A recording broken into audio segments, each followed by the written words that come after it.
ایک مرتبہ قریش آئے حضور کی بارگاہ میں، کہنے لگے کہ آپ کے قرآن کا دعویٰ ہے کہ نزل بہ الروح الامین علی قلبک لتکون من المنذرین بلسان عربی مبین۔ ہم نے یہ قرآن فصیح عربی زبان میں آپ کے قلب انور پر نازل کیا ہے، مگر اس قرآن میں ہمیں 3 ڈیفیکٹ مل گئے ہیں۔ 3 کلمے ایسے ہیں جو عربی فصاحت کے معیار پر نہیں اترتے، ایک سخریہ، ایک کبار، ایک عجاب۔ یہ قرآن میں آئے ہیں۔ آپ نے فرمایا کہ تمہارے پاس عربیت پر اتھارٹی کون ہے؟ انہوں نے کہا ایک بابا ہے جو دور دیہات میں رہتا ہے، بدو۔ کیونکہ عرب اپنے بچوں کو اصل ٹھیٹھ عربی سکھانے کے لیے بدوؤں کے پاس بھیجتے تھے قریش، کیونکہ شہروں میں زبانیں مکس اپ ہو جاتی ہیں۔ جیسے آپ کی پنجابی ہے تو 30% تو اردو الفاظ ہیں بیچ میں، اب 5-10% انگریزی بھی شامل ہو گئے ہیں۔ تو ایک صاحب نے کہا تھا کہ بھئی یہ ہمارے ہاں جو لیبر کلاس کے لوگ ہیں یا امریکہ یورپ جاتے ہیں انگریزی کیسی بولتے ہیں؟ کہتا ہے یار ذرا ونڈو شٹ کر دیں۔ بھئی انگریزی ہوتی ہے، اتنی انگریزی آپ بھی بول لیتے ہیں۔ تو حضور نے فرمایا کہ بلا اس بابے کو، بلایا، حضور کے سامنے آیا، آپ نے فرمایا بیٹھ جاؤ، وہ بیٹھ گیا، پھر فرمایا کھڑے ہو جاؤ، کھڑا ہو گیا، پھر فرمایا بیٹھ جاؤ، بیٹھ گیا، پھر فرمایا کھڑے ہو جاؤ، کھڑا ہو گیا، پھر فرمایا بیٹھ جاؤ، تو بابا کو غصہ آ گیا۔ اس نے کہا اتتخذنی سخریہ وانا شیخ کبار وان ھذا لشیء عجاب۔ وہ تینوں الفاظ اللہ نے اس کی زبان پر جاری کر دیے۔ کیا آپ میرا مذاق اڑا رہے ہیں؟ میں بزرگ آدمی ہوں، یہ بڑی عجیب بات ہے۔ یہ قرآن کا معجزہ ہے، یہ قرآن کریم کا اعجاز ہے۔ قرآن کا معجزہ بتاؤں تو پھر بات پھر آگے چلی جائے گی۔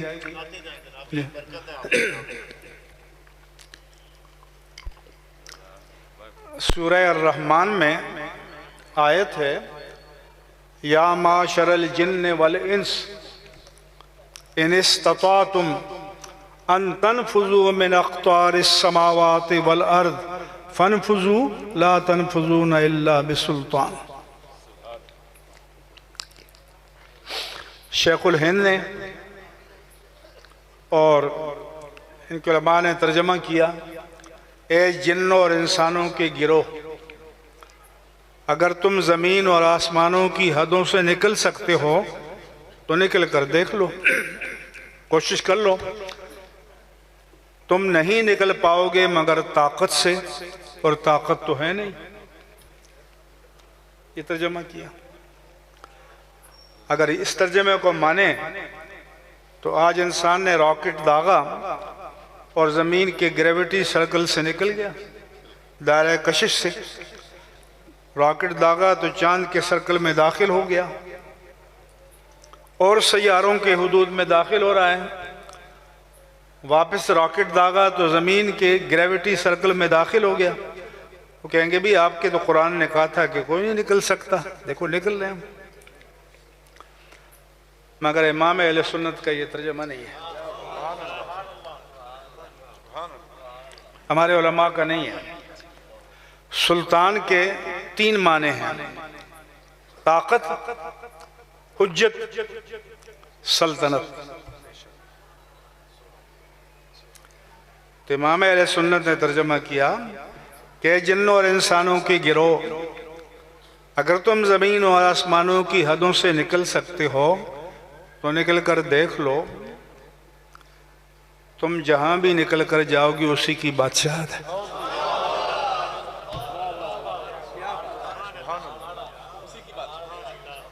یعنی ہو سکتے 1000 سال بعد تم نہ جانے کہاں تک پہنچ جاؤ اگر یہ کائنات قائم ہے، مگر جدھر جاؤ گے بادشاہت رب ذوالجلال کی ہوگی۔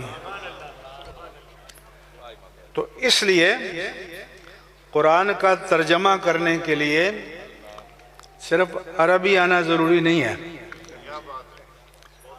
اتنا کافی نہیں ہے کہ عربی ڈکشنری میں اس کے یہ معنی ہے، لغت میں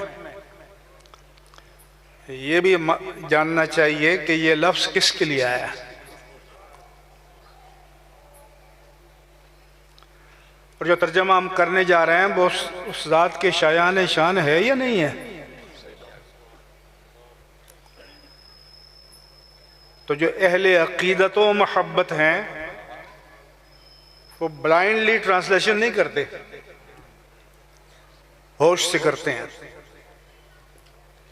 ورنہ عربی میں ایک ایک لفظ کے 40 معنی اور ایک ایک معنی کے لیے 40 لفظ آئے ہیں۔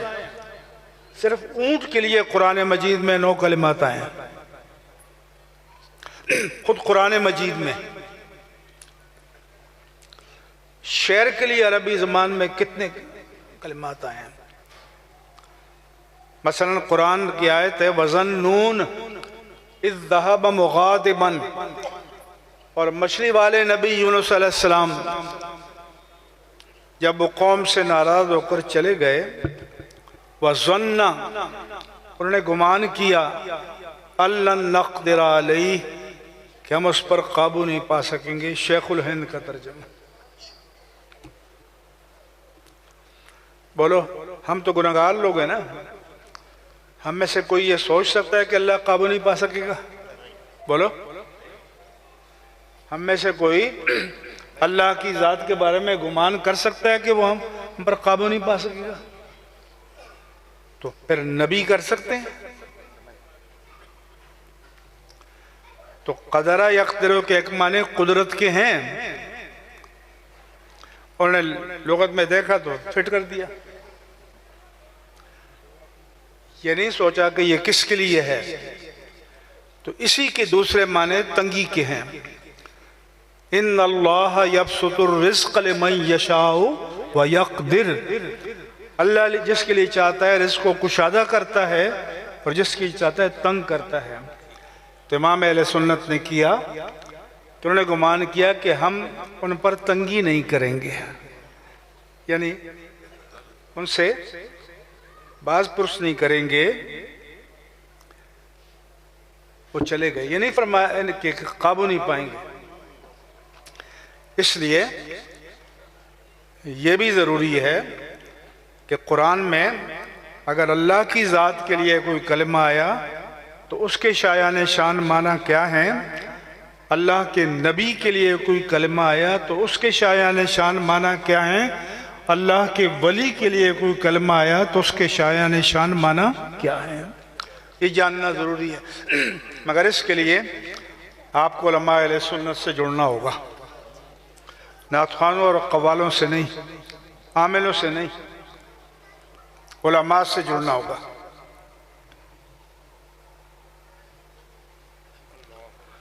نعت خوانے سے تو کہیں گے جی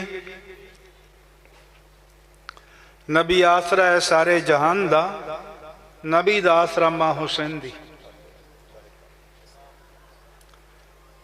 یہ نبی بھی وسیلے کے محتاج ہے، اور جتنا خلاف شرع شعر ہو اتنا پھر آپ اٹھ کر نوٹ پھینکتے ہیں۔ ایک تو یہ کلچر بند کرو، اور آپ کو کرنٹ لگے نا چلے جا کے مسجد میں دو یا مدرسے میں دو۔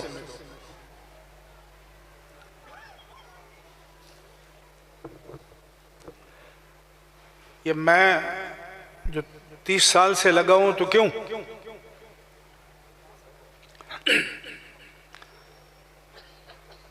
کہ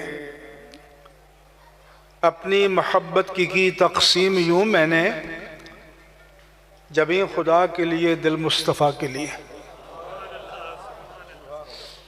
جب نعت خوان نے شعر پڑھا تو آپ لوگ اٹھے نوٹ لے کر،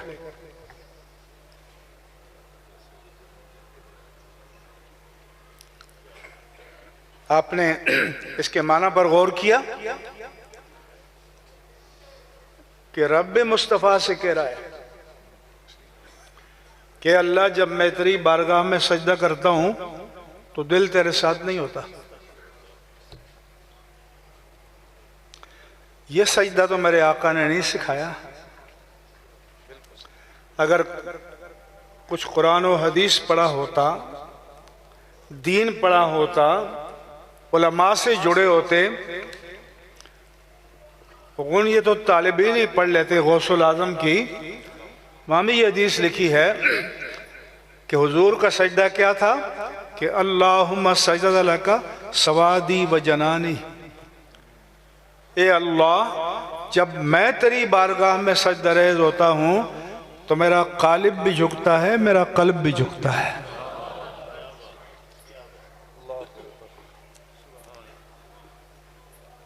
اس لیے